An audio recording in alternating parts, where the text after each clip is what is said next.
మొయినుద్దీన్ గారు, మీరు లేవనెత్తుకున్నదే దాదాపుగా సంవత్సరం తర్వాత ఈ డిఎస్సి మొత్తం ప్రాసెస్ అయిపోయి వాళ్ళు ఉద్యోగాలు చేసుకుంటున్న క్రమంలో. అంతేకాదు, మీరు మొదటి నుంచి కూడా ఈ నోటిఫికేషన్ వెలువడి దగ్గర నుంచి కూడా వైసీపీ యొక్క తీరు, కోర్టులో పిటిషన్లు వేసి అడ్డుకోవడానికి ప్రయత్నించిన తీరు వలనే మీరు దాదాపుగా సంవత్సరం తర్వాత ఎత్తుకున్న ఈ ఆరోపణలు ప్రజల్లోకి వెళ్ళకపోవడానికి గల కారణం, ఆఖరికి రాసినటువంటి అభ్యర్థుల్లో కూడా ఎటువంటి స్పందన లేకపోవడానికి మీరే కారణం అనేది కొంత వినబడుతోంది. ఆ అభ్యర్థుల యొక్క ఇంట్లో ఉన్న కుటుంబ సభ్యులతో కూడా కలుపుకుంటే దాదాపుగా 10 లక్షల మంది నుంచి 11 లక్షల వరకు ఉంటారు. అంటే నేను కుటుంబ సభ్యులను కూడా కలుపుకుంటున్నాను. ఒకవేళ కనుక వారి అబ్బాయికి కానీ వాళ్ళ అబ్బాయికి ఏదన్నా అన్యాయం జరిగిందని కానీ భావిస్తే, లేకపోతే పెళ్ళైన వాళ్ళు కూడా ఎక్కువ మంది రాస్తుంటారు కాబట్టి 2 కుటుంబాలు కూడా కలవచ్చు ఇక్కడ. అటు అత్తగారి కుటుంబం, ఇటు పుట్టిన కుటుంబం, ఈ 2 కనుక కలుపుకుంటే దాదాపు నేను చెప్పింది కూడా దాటిపోతుంది, ఏ 15 లక్షల దాకా ముందు. కానీ మీరు చేస్తున్న నిరసనల్లో మీ నాయకులు తప్ప, ఎక్కడో అడపాదడప ఒకళ్ళిద్దరు కుర్రోళ్ళు తప్ప, ఆ కుర్రోళ్ళు కూడా వైసీపీ సానుభూతి పరులే అని చెప్పేసి వినపడుతున్న విమర్శ. మరి 15 లక్షల మందిలో రోడ్డు ఎక్కితే ఎలా ఉంటుందో తెలుసు కదండి. రాష్ట్రం అంతా అల్లకల్లోలంగా ఉండాలి అంటే ఆ స్పందన ఆ రీతిగా వెల్లువెత్తినట్టుగా ఉండాలి. అది కనపడలేదు. దీన్ని బట్టి ఏంటంటే మీరు చేస్తున్న డిఎస్సి అవకతవకలు ప్రజల్లోకి వెళ్ళాలి బేసికల్గా ఇక్కడ నేను చెప్పదలుచుకుంది. సో ఇప్పుడు మనం చట్టసభల్లోకి వెళదాం. ఇప్పుడు చట్టసభల్లోకి వెళితే మీరు కనపడలే అక్కడ. ఇప్పుడు పాయింట్ ఏంటంటే రోడ్ల మీద మీరు కనపడుతున్నారు, అభ్యర్థులు కనపడలేదు, వారి కుటుంబ సభ్యులు కనపడలే. ఐరనీ, అదొక విషాదమైనటువంటి వ్యవహారం. ఇంకా విషాదకరమైన వ్యవహారం ఏంటంటే, సరే రోడ్లు వదిలేద్దాం, ఇప్పుడు అసెంబ్లీ స్టార్ట్ అయింది కాబట్టి చట్టసభల్లోకి వెళ్దాం. వెళితే అక్కడ మీరు కనపట్ల. ఏందండి ఇది? చూడటానికి కానీ వినటానికి కానీ అసలు ఏమన్నా అసలు సమంజసంగా ఉందా? ఆఖరికి సామాన్యుడికి కూడా అర్థం కాని రీతిలో డిఎస్సి పట్ల మీరే అవగాహన కల్పించారు.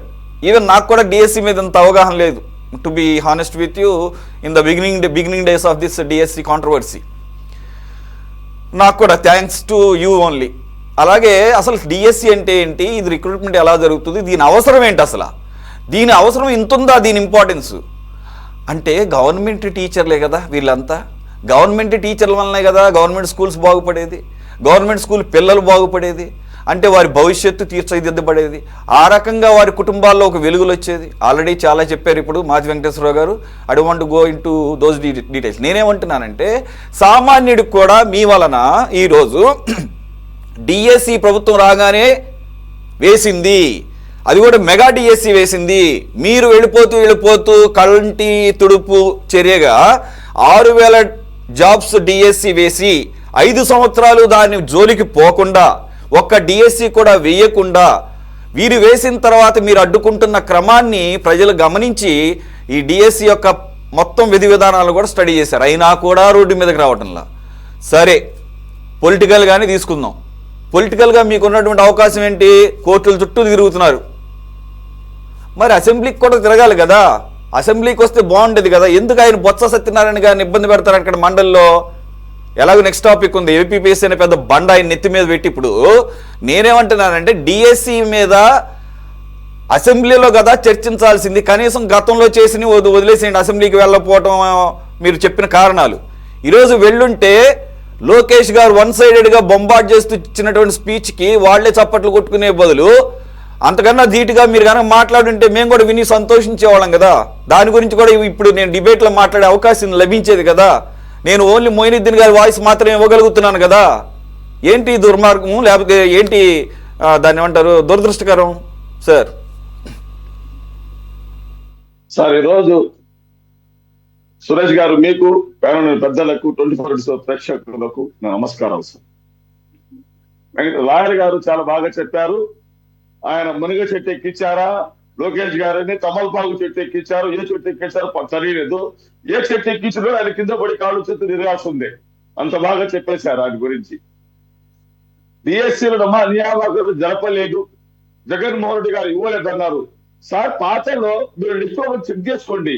పాత డిఎస్సీలు క్వాలిఫైడ్ ఉద్యోగం రాని వారికి దాదాపు 6,400 మందిని నియమించిన ఘనత జగన్మోహన్ రెడ్డి గారి సార్.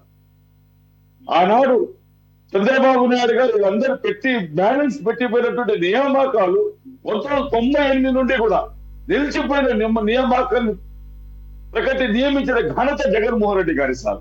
ఈరోజు నారా లోకేష్ గారు ఆహో ఓహో చెప్పేశారు అసెంబ్లీలో, మాట్లాడేశారు, నేనేం అడ్డుకోవడం లేదు. కొద్దిగా డీటెయిల్స్ చెప్తారా? 6,000 మందిని డిఎస్సి ద్వారా నియమించారా? మరి అసలు 5 సంవత్సరాల్లో డిఎస్సి వేయలేదు, వెళుతూ మీరు నోటిఫికేషన్ మాత్రమే కదా ఇచ్చింది అనేది 6,000తో. సార్ డిఎస్సి ద్వారా ఆ గత ప్రభుత్వాలు పెట్టిపోయే బ్యాలెన్స్ లను నియమించలేదు. చేపట్టింది జగన్మోహన్ రెడ్డి గారు. అది మనకి తెలియదు. ఇవన్నీ చెప్పారు, వాస్తవాలు చెప్పారు సార్. అదే ఎలా నియమించారు సార్? అది ఎట్లా జరిగింది? ఆ నియామకాలు ఎట్లా జరిగినాయి? అది కూడా చెప్పారు సార్. 2098లో డిఎస్సి క్వాలిఫికేషన్ అభ్యర్థులు వాళ్ళ నియామకాన్ని ఇవ్వలేదు సార్. తర్వాత 2011-14లో నియామకం జరిగి దానికి ఇవ్వలేదు. 6,400 పెన్షన్కు ఉద్యోగాలను నియమించారు జగన్మోహన్ రెడ్డి గారు.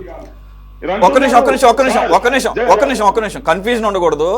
ఎప్పుడు 1998, 99 దగ్గర నుంచి చెప్పుకుంటూ వస్తున్నారు కదా. అంటే ఆ తర్వాత వైఎస్ రాజశేఖర రెడ్డి గారు వాటిల్ని అలాగే ఉంచేశాడు, కిరణ్ కుమార్ రెడ్డి గారు అలాగే ఉంచేశాడు, అలాగే చంద్రబాబు నాయుడు గారు ఉంచేసిన దాన్ని జగన్మోహన్ రెడ్డి గారు వచ్చి ఇచ్చారా సార్? ఒకసారి క్లారిటీ రావాలి. ఒక్క నిమిషం ఆగండి, ఇది కన్ఫ్యూజన్ ఉంది. వెంకటేశ్వర గారు చెప్పండి, మీకేమన్నా ఐడియా? ఒక్క నిమిషం సార్. కారణం నాకు తెలియదు కానీ, అంటే ఇప్పుడు యాజ్ ఆన్ నౌ చెప్పలేను కానీ కొంతమంది అభ్యర్థులు కోర్టుకు వెళ్ళారు. కోర్టులో వాదనలు జరిగిన తర్వాత, అది సుదీర్ఘంగా జరిగిన తర్వాత 10-15 ఇయర్స్ తర్వాత కోర్టు పలానోళ్ళు జాయిన్ చేసుకుంటే 50 సంవత్సరాలు 45 సంవత్సరాలు వాళ్ళకు కూడా అపాయింట్మెంట్స్ ఇచ్చారు. కోర్టు ఉత్తర్వుల ప్రకారం వాళ్ళు ఏర్పాటు చేసింది కాదు అది. డిఎస్సి అంతకు ముందు గవర్నమెంట్ ఏర్పాటు చేసినటువంటి డిఎస్సిలో కొంతమంది అభ్యర్థులకి ఇప్పుడు ఏదైతే మనం డిఎస్సిలో ఇర్రెగ్యులారిటీస్ ఇల్లీగాలిటీస్ జరిగి అన్నామో, ఆ అభ్యర్థులు అప్పుడు కోర్టుకు వెళ్ళారు. అంటే వాళ్ళకి ఏదో కొంత నార్మ్స్ ఉన్నాయి, ఆ నార్మ్స్ ప్రకారం ఏదో జరగలేదు, మాకు అన్యాయం అని వెళ్తే కోర్టు ఆ పోస్టుల్ని తర్వాత ఫిలప్ చేయమని గవర్నమెంట్ డైరెక్షన్ ఇస్తే అది ఫిలప్ చేశారు. ఓకే. సో ఆ టైంలో జగన్మోహన్ రెడ్డి గారు ముఖ్యమంత్రిగా ఉన్నప్పుడు జరిగింది కాబట్టి ఆ ఘనత మీదే అంటారు, క్రెడిట్ మీద వేసుకుంటారు. సరే వేసుకోండి, రైట్, ఓకే మొయినుద్దీన్ గారు. అసలు ఏం లేదు సార్, ఇంకోటి చెప్తాను. ఎందుకంటే ఇప్పుడు లాయర్ గారు చెప్పారు, సోమవారం రోజు నారా లోకేష్ గారు మామిడి చెట్టు నాటారు, ఆదివారం రోజు నెక్స్ట్ ఆదివారానికి కాయలు కాచి మార్కెటింగ్ చేసుకున్న రైతులు చాలా బాగుంది అన్నారు. సార్, విద్యా వ్యవస్థను ఈ భారతదేశంలో అభివృద్ధి పథాలు నడిపించిన ఘనత ఎవరైనా ఉన్నారు, ఏ ముఖ్యమంత్రి అయినా ఉన్నారు అంటే అసలే జగన్మోహన్ రెడ్డి గారు. నారా లోకేష్ గారు సార్ జయంతికి వర్ధంతికి అర్థం తెలియదు, కనపడితే లేదా చెప్పేందుకు నోరు తిరిగేవాడు అతను చేస్తాడా? ఈ రోజు మేము సురేష్ గారు మీ మాధ్యమం ద్వారా ఒకటి అడుగుతున్నాం, మా క్వశ్చన్ ఏంటి? స్పోర్ట్స్ కోటా కింద ఇచ్చిన ఉద్యోగాలను ఏ విధంగా నియమించారు? అది క్లారిటీ ఇవ్వబడుతున్నారు. అంటున్నారు జగన్మోహన్ రెడ్డి గారు వస్తే నేను ఇస్తానని. As a person, as a citizen, ఒక రాష్ట్రం ఒకటి చెప్తున్నాను, నేను ఛాలెంజ్ చేస్తున్నా నారా చంద్రబాబు నాయుడు గారికి, నేను వస్తా, నాతో డిబేట్ చేయండి, నాతో మాట్లాడి కూర్చోండి. నారా చంద్రబాబు నాయుడు గారు చేస్తారా? నారా లోకేష్ గారు చేస్తారా? ఎందుకు జగన్మోహన్ రెడ్డి రావాలి? మొయినుద్దీన్ గారు ఒక్క నిమిషం ఆగండి. మీతో మొయినుద్దీన్ గారితోనూ పేర్ని నానితోనూ చర్చలు ఎలా చేస్తారండి? విద్యాశాఖ మంత్రితో చర్చ చేయాలి, లేదంటే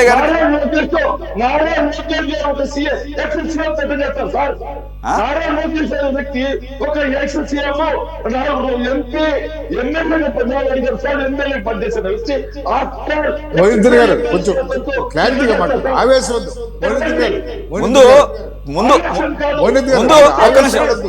ఒక్క నిమిషం మొయినుద్దీన్ గారు, మీరు ఏకంగా చంద్రబాబు నాయుడుతోనే మోహిద్దీన్ గారు చర్చికి ఛాలెంజ్ చేస్తున్నారు కదా. ముందు మీరు స్లోగా మాట్లాడితే ముందు మాకు అర్థం కావాలి, ఛానల్ చూస్తారు. ఇది నా అభిప్రాయం కాదు, మన వ్యూవర్స్ అభిప్రాయం. కాబట్టి మీరు ముందు ప్రశాంతంగా మాట్లాడి స్పష్టంగా మాట్లాడుతూ ఉంటే ట్రై చేసి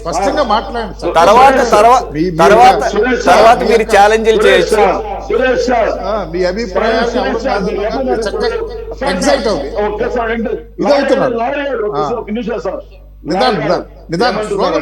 లోకేష్ గారు ఛాలెంజ్ చేస్తున్నారు అసెంబ్లీలో, జగన్ నాతో రావాలని డిబేట్ అన్నారు. నారా లోకేష్ ఎక్కడ, జగన్మోహన్ రెడ్డి గారు ఎక్కడ సార్? అతను ఎక్స్-సీఎం, 4 సార్లు ఎమ్మెల్యే, ఎంపీగా పనిచేశారు. ఈయన ఒక్కసారి గెలిచి లిక్కులు గెలిచి విద్యాశాఖ మంత్రికి వచ్చాడు.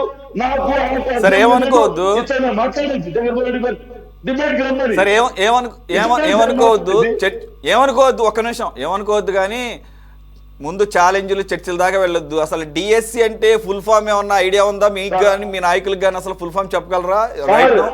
ఎందుకు తెలియదు sir? District selection committee sir. మీరు ఓకే, అందు గురించే ఛాలెంజ్, మీరు అందు గురించే ఛాలెంజ్ చేయగలిగారు. అదే ముందు ఫస్ట్ ఆఫ్ ఆల్ డిఎస్సి అంటే ఏంటి, అలాగే దాన్ని ఏమంటారు, పీసీఆర్ అంటే ఉన్నాయి కదా, మొన్న ఏదో అడగబోయారు అక్కడికి వెళ్ళి పరామర్శ చేస్తూ. కాబట్టి ముందు వాటి గురించి తెలుసుకున్నప్పుడు మనం మాట్లాడాలి, లేకపోతే ఏమవుతుందంటే నవ్వులు పాలవుతుంది. సార్ అసలు డిఎస్సిలో నియామకాలు జరిగేటప్పుడు పూర్తి లిస్టు తీసుకొచ్చి కలెక్టర్ దగ్గర, కలెక్టర్ ఆఫీసులు, డిఓ ఆఫీసులు పెడతారు సార్. అసలు మెరిట్ లిస్ట్ ఎక్కడ ప్రకటించారు? దాన్ని నేను ఛాలెంజ్ చేస్తున్నాను. మెరిట్ లిస్ట్ ఎక్కడ ప్రకటించారు మీరు? అదే మీరు క్వశ్చన్ సార్. సార్ ఇక్కడ మిమ్మల్ని నేనేమో అడ్డుపట్టడం లేదు, కానీ మనం అనేక సార్లు డిబేట్ చేశాము, మనం ఇక్కడ ఎంత మాట్లాడుకున్నా కానీ ఈ రోజు ఒక్క నిమిషం మీరు ఆఫ్టర్ ఆల్ అన్నంత మాత్రాన అక్కడ అది ఇదైపోదు. ఆయన ఒక విద్యాశాఖ మంత్రిగా వినండి సార్, మీరు అసలు స్పీచ్ విన్నారా? మీరు ఆయన మాట్లాడింది అసలు విన్నారా? ఈ రోజు అసెంబ్లీలో మాట్లాడింది సవివరంగా ప్రతి దాన్ని అడ్రస్ చేసి చెప్పినప్పుడు ఏది మీరు ఏదైతే మెరిట్ లిస్ట్ అన్నారో, సెలక్షన్ లిస్ట్ అంటున్నారో, వాళ్ళకి వచ్చినటువంటి మార్క్స్ షీట్స్ దగ్గర నుంచి ప్రతిదీ ఇప్పటికీ అవైలబుల్గా ఉంది ఆన్లైన్లో అని చెప్పేసి ఆయన మంత్రిగా చెప్పినప్పుడు అది కనుక కరెక్ట్ కాకపోతే ఆయన అబద్ధం చెప్పినట్టు అవుతాడు, అది అభిశంసనకు గురవుతాడు.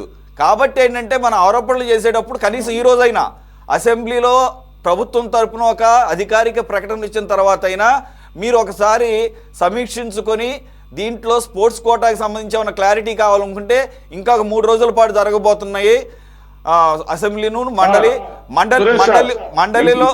ఒక్క నిమిషం వినండి సార్, ఆగండి. ప్రభుత్వం అయితే రెడీగా ఉన్నట్టుగానే అనిపిస్తోంది. ఎందుకంటే అయ్యన్న పాత్రుడు గారు మాట్లాడేటప్పుడు కూడా, కాకపోతే ఆయన శాసనసభ స్పీకరు, ఆయన ఏమని చెప్పాడంటే మనసులో మాట, ఖచ్చితంగా డిఎస్సి గురించి అన్ని అంశాల గురించి కూడా అసెంబ్లీలోను మండలిలోను చర్చ జరగాలని కోరుకుంటున్నాను. నా వరకు నేను అసెంబ్లీలో ప్రభుత్వం తరపున ప్రతి దానికి సమాధానం ఇచ్చే బాధ్యత నేను తీసుకుంటానని కూడా ఆయన హామీ ఇచ్చాడు. సరే, మీరు ఆ సువర్ణ అవకాశాన్ని అసెంబ్లీలో వదులుకున్నారు. మండలిలో ఖచ్చితంగా నేను అనుకుంటాం ప్రభుత్వం యొక్క విధానం చూస్తుంటే రేపో మాపో చర్చకు ఓకే చేస్తారు.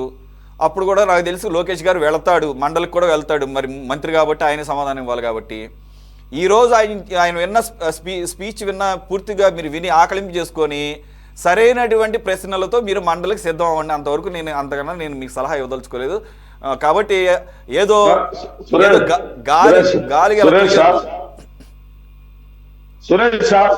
సురేష్ ఎన్ఓసి తీసుకోలేదని అసెంబ్లీని చెప్పారు లోకేష్ గారు.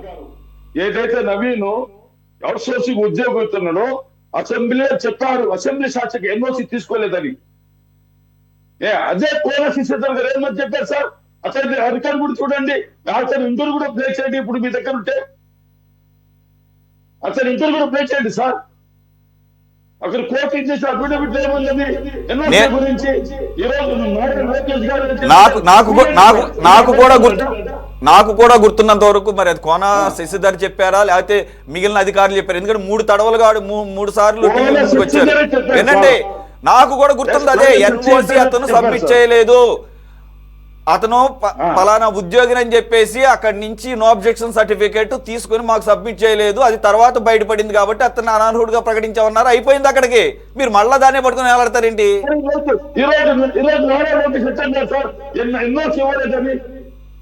ఎన్ఓసి ఇవ్వలేదని ఎంత చెప్పారు అసెంబ్లీ సాక్షిగా? దానికి జవాబు చెప్పండి. ఈ ఆడియో వీడియో మీకు వచ్చేది లంచాలు తీసుకున్నారని దానికి జవాబు చెప్పండి. అవన్నీ జవాబు చెప్పరు. ఛాలెంజ్ చేస్తారు, జగన్మోహన్ రావాలి, నేను మాట్లాడాలి. అయ్యా లోకేష్ గారు, వర్ధంతికి జయంతికి అర్థం తెలియదు మీరు. వాటి వల్ల ఏం ఉపయోగం లేదు, అట్లా మాట్లాడటం వల్ల ఉపయోగం లేదు. ఆ లెక్కన జగన్మోహన్ రెడ్డి గారు మాట్లాడే వాటి మీద ట్రోల్స్ ఒక్కసారి కనుక ఓపెన్ చేస్తే ఎన్ని ట్రోల్స్ కనపడితే చూసుకుంటారు, మరి చూసుకోవచ్చు మీరు. ఒక్క నిమిషం ఆగండి మీరు. సార్ సురేంద్ర నాయుడు గారు ఒక పుస్తకం రాసి పెట్టుండ